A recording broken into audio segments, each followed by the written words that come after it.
some CDs back at the table, so please go and visit. Good morning.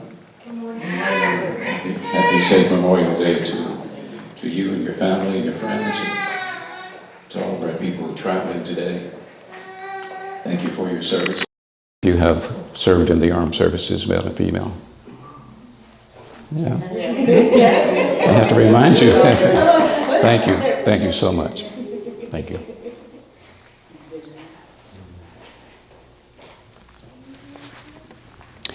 The title of today's lesson is From Real to Real. The first real is spelled R-E-E-L, like a movie reel. And the second real is R-E-A-L, to be real. It's the second part of our series based on a book by Eric Butterworth called Life is for Living. So last Sunday, in case you missed, we'll give you a brief summary of what we shared as we began to look at this topic. What we're learning is that that really is the reason that we're here. And we say, well, isn't that obvious? And I say, no, I don't think it is. I think we get very confused as to why we're here and what our purpose is and what it's all about. And that we often choose death over life. In the Old Testament it says, I set before you this day death and life, therefore choose life, that you might live. And then Jesus came and he said, I've come that you might have life and have it abundantly. So it's like a mission statement. You know, it's getting real clear about what is his purpose here. He also said, I've come that your joy might be full, might be complete. So it really is about getting ourselves to a place where we can feel fully alive. Have you ever felt not quite alive, not quite with it, not quite participating or enjoying what is? Well, last week we looked at 3 reasons why we may not be fully alive, and one of those is that we have a time issue. We're living in the wrong time zone. We're either in the past or in the future, and we're missing the now moment. So being present, and somebody had just started reading, was it you, Nadine, the book on living in the now moment. Who's the author? Eckhart Tolle. Yes, Eckhart. The Power of Now, yeah. So that's one of our issues, and so we're making a choice every day of where our attention is going to go, because where our attention goes is where life flows. So if I'm thinking about the past and reliving an experience, and usually it's a negative experience. I had a friend having a difficult time sleeping last night, and she texted on Facebook about that in response to something I had posted about going to bed thinking a thought of yes. And she said, I really have a hard time getting there. I said, ask your mind to call forth good memories. Life is just a collection of moments, really. So, since we're choosing those moments, why would we not choose good ones? And especially good ones to think about if we are looking back at the past. The second issue that we have is really knowing what it is that we want to manifest. We call that intention. What is my intention for my life this year, next 5 years, next 10 years? What is it that I want it to be? And setting that intention and getting real clear is very important. We have a class on the Course in Miracles that meets on Tuesday night in Don's house, Don and Mary's house. And the Course says that once we decide, once we get clear, the universe cooperates and we'll be able to move forward with no stone over which to stumble, that our path will be made clear and all things will make way for us to have that experience. So the 2 questions right now are you here now? Are you in this time zone? And are you confident that you know what your intention is for your life? So it's time, intention, and then attention. See, we all suffer from spiritual deficit disorder, attention deficit disorder.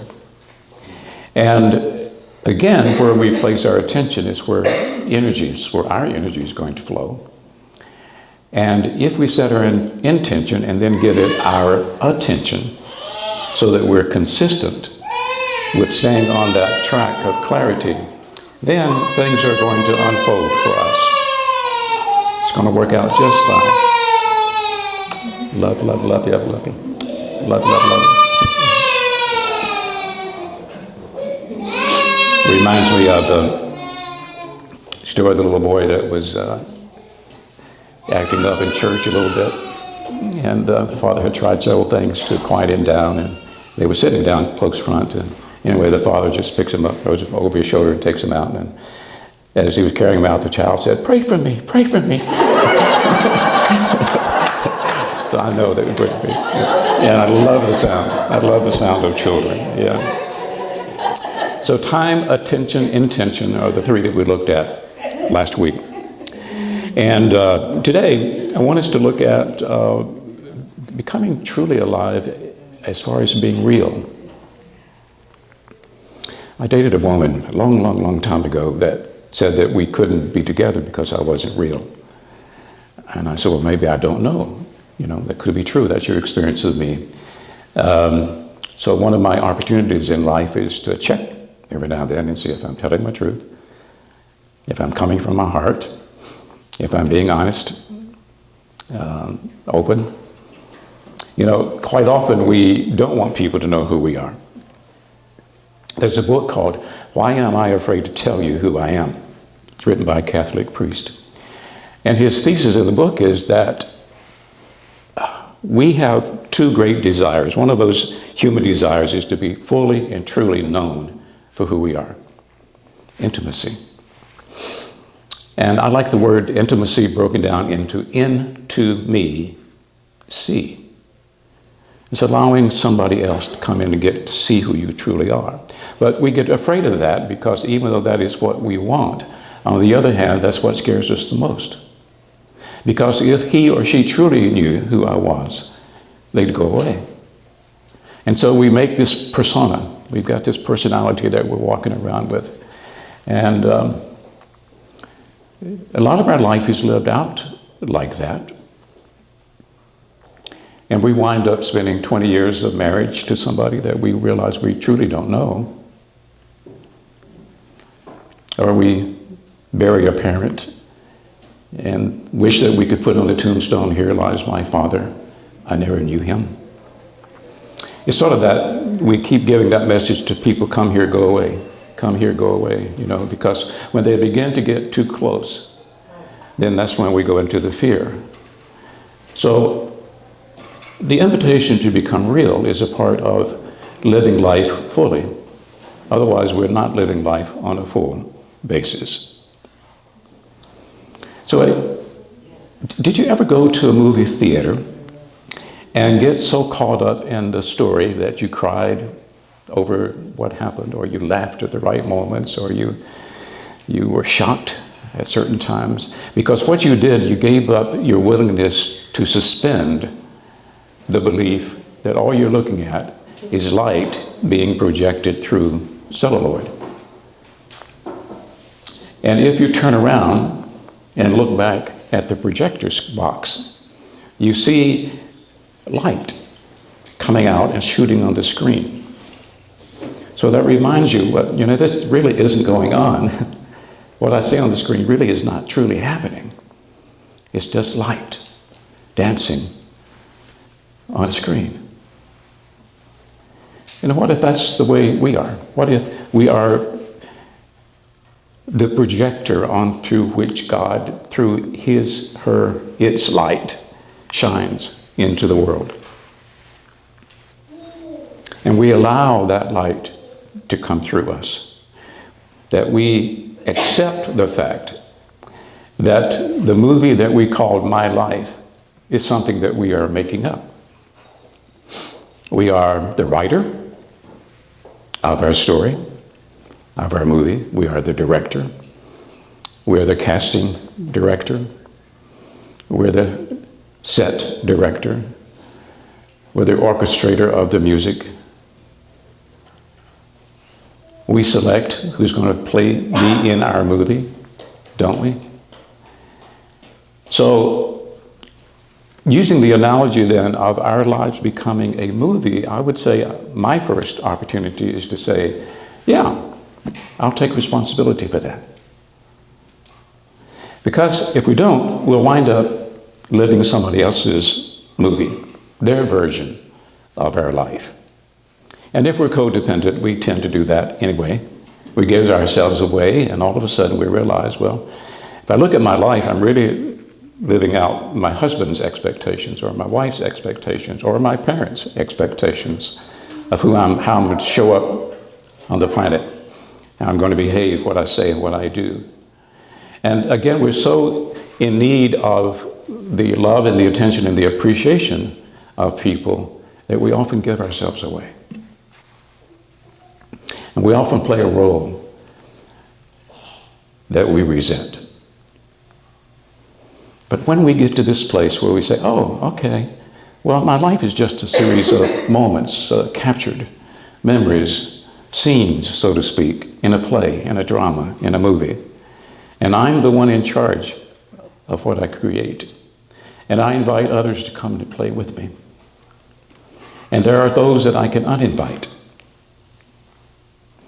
There's an old saying, Native American name, that says, invite into your teepee only those who are of peace, love, and joy.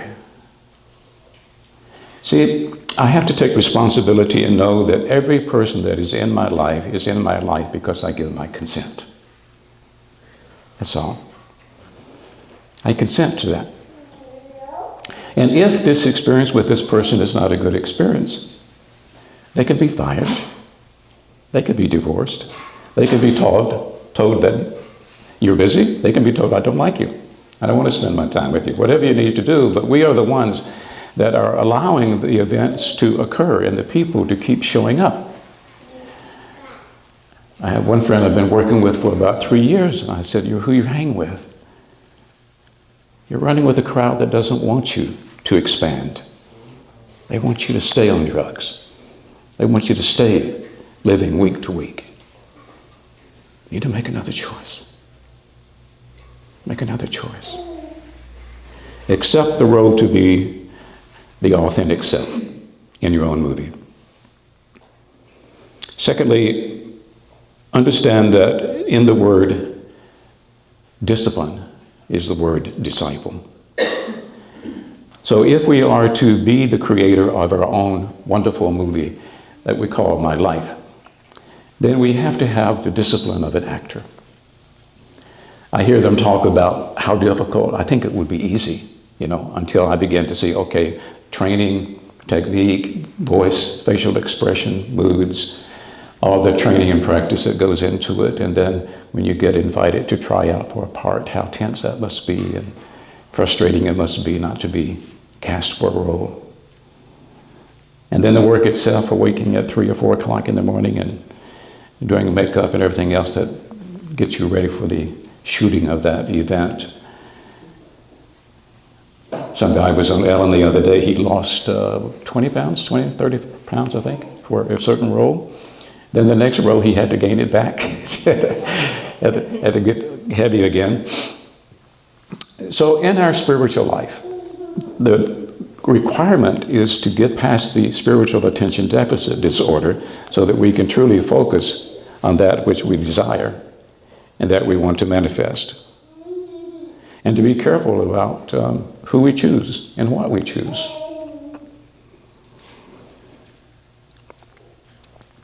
There was a fundamental minister who did children's sermons. I do children's sermons. I can, but we've had classes for them to go to.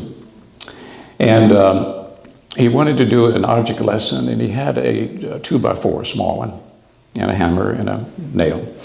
And he asked one of the boys who came down front, to nail the nail into the plank, which he did. And he said, now, the wood is your life, and the nail is sin. Now that sin can be removed. So take the back part of that hammer, the little fork part, grab that nail and take it back out. So the young boy did. He said, so you removed the sin, but look at the plank. There's a scar there now. There's a hole.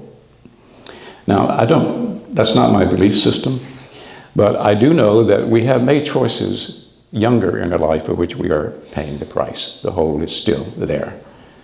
Whether it's getting pregnant out of wedlock at 13 or starting smoking at 10 and not stopping, and now there's lung cancer. We all make those choices. But the good news about what we teach is that since life is thought, we can always choose another thought. We can make another choice. And that's the discipline of knowing that when we look at our lives, there is really truly nobody that we can blame.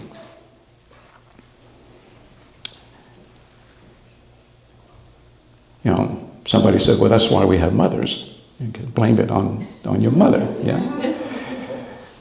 But we choose the role of creating our own movie, and we use the discipline that we know to create it. And then we're invited to be the star. And did you know that we're actually made out of stardust? That if they did a chemical analysis of the body, they would see that we were created of the stuff that's out in the universe. And we are the star in our own movie, so we can choose to go ahead and be that. And be treated like a star, and treat ourselves like a star. Actually, Jesus said this in a different way. He said, therefore be ye perfect, as your heavenly Father is perfect. Now again, I think we misread that. And a scholarly approach to it would go back to look at the original Aramaic in which he spoke.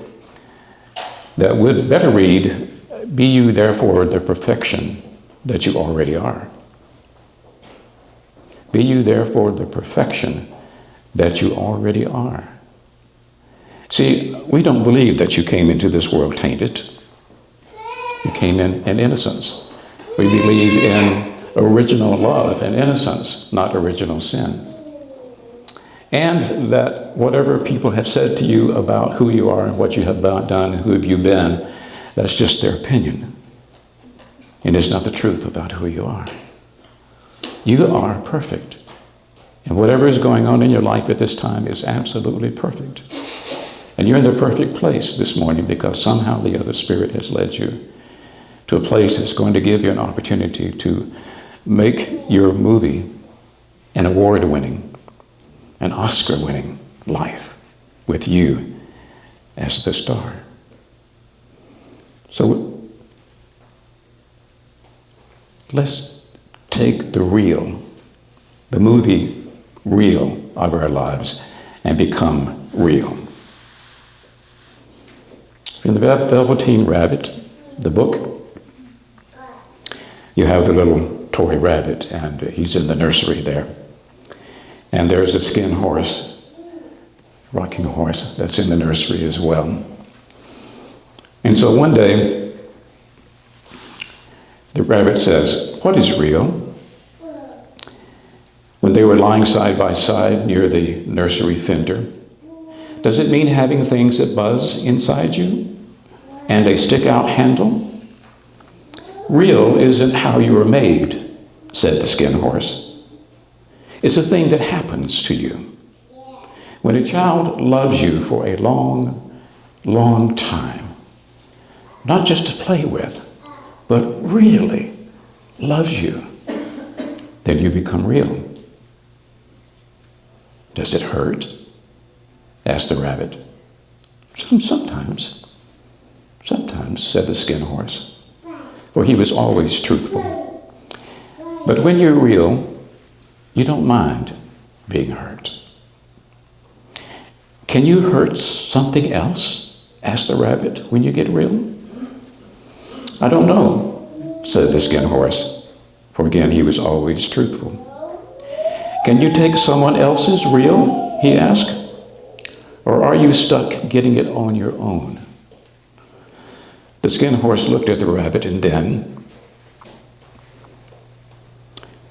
the rabbit clarified, what I mean is, if something else was already real, could you take it from them and keep it for yourself? No, said the Skin Horse. And his voice was a crawling back, black thing across the floor. You can't take real from another toy. But the rabbit wasn't finished. Can you take the real out of a boy? Can you take his heart in your own self and leave him with a sawdust heart on the nursery floor in your place? And the Skin Horse did not say anything. I suppose you are real, said the rabbit. And the Skin Horse was afraid for the first time in a long time. Yes, he said quickly, closing his eyes. From the boy's uncle, that was a great many years ago. But once you are real, you can't become unreal again. It lasts forever.